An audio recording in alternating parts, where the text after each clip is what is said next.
നമ്മളെ കെ.എം. ഷാജിക്കെതിരെ വർഗീയത ആരോപിക്കുന്ന ഒരു പ്രസംഗം നടന്നിരുന്നല്ലോ. ആ ഒരു പ്രസംഗത്തിന്റെ ഫുൾ രൂപം അതില് കെ.എം. ഷാജി പറയുന്നതിൽ എവിടെയാണ് ഒന്ന് കാണിച്ചു ഒന്ന് കാണിച്ചു ഏത് ഭാഗത്താണ് ഷാജി വർഗീയത പറഞ്ഞത് കേട്ടോ. നിങ്ങൾ അവരെ വിടില്ല, നിങ്ങളുടെ മക്കളെ വിടില്ല. നമ്മുടെ ഉമ്മമാര് അതിരാവിലെ അവരെപ്പോഴാ കിടക്കുക? 12 മണി 1 മണി അടുക്കളയിൽ പാത്രമൊക്കെ കഴുകി അതിരാവിലെ എഴുന്നേൽക്കും. എന്നിട്ട് മക്കളെ പതുക്കെ ഉദപ്പിൽ നിന്ന് വലിച്ചു മാറ്റി വിളിച്ചുണർത്തി അവന്റെ മുഖമടക്കം കഴുകിക്കൊടുത്ത് അവനെ ചേർത്ത് പിടിച്ചവർ മദ്രസയിലേക്ക് കൊണ്ടുപോകും. പോകുന്ന വഴിയില് ഏപ്പട്ടി കടിച്ചു ഒരു ഉമ്മയെ നിങ്ങൾ കണ്ടില്ലേ?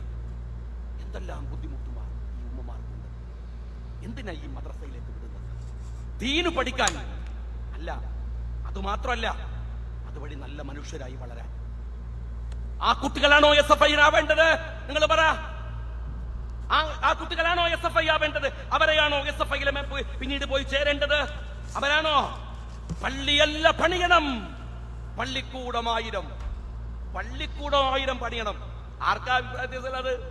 ആർക്കാ അഭിപ്രായ വ്യത്യാസമല്ലാതെ? നിങ്ങൾ ആരോടെ ഈ പറയണത്? ഇവിടുത്തെ മുസ്ലിം ലീഗിനോടോ? ഇവിടുത്തെ മുസ്ലിങ്ങളോടോ പള്ളിക്കൂടം പണിയാൻ? എന്റെ CPM-കാരാ, നിങ്ങൾ പള്ളിക്കൂടം പണിയാറുണ്ടോ? നിങ്ങൾ പലിശയുടെ ബാങ്ക് ഉണ്ടാക്കണം ഇഷ്ടംപോലെ. നിങ്ങൾ ആശുപത്രി തുടങ്ങാറുണ്ട്. കാര്യം എന്താണ്? ഒട്ടും കുത്തും കഴിഞ്ഞാൽ തുന്നിക്കൂട്ടാൻ ഒരു സ്ഥലമാണല്ലോ, അതുകൊണ്ട് ആശുപത്രി ഉണ്ടാക്കാറുണ്ട്. എടാ, സ്കൂൾ തുടങ്ങാറുണ്ടോ? നിങ്ങൾ സ്കൂൾ തുടങ്ങാറുണ്ടോ? കേരളത്തിന്റെ തെരുവുകൾ മുഴുവൻ വിദ്യാഭ്യാസ സ്ഥാപനങ്ങൾ കൊണ്ട് നിറച്ച പാർട്ടിയുടെ പേരാണ് ഇന്ത്യൻ യൂണിയൻ മുസ്ലിം ലീഗ്. പള്ളിക്കൂടം ഞങ്ങൾ പണിയും, പള്ളിയും ഞങ്ങൾ പണിയും. ആ പള്ളി പണിയേണ്ടെന്ന് മക്കളെ പഠിപ്പിക്കുന്ന SFI-യിലാണോ? എന്ത് ഡിപ്ലോമസിയുടെ പേരിലും നിങ്ങൾ പോയി ചേരേണ്ടത്? ഈ മാർക്സിസ്റ്റ് പാർട്ടിയിലാണോ നിങ്ങൾ ആളുകളെ കൊണ്ടുപോയി ചേർത്തേണ്ടത്? നിങ്ങൾ പറയ, അവിടെയാണോ?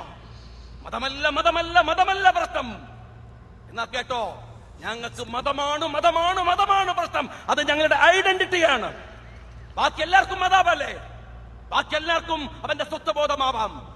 എന്നാൽ കൊക്കിലെ ശ്വാസം നിലക്കുന്നവരെ മതം തന്നെയാണ് ഞങ്ങളുടെ വിശ്വാസത്തിന്റെ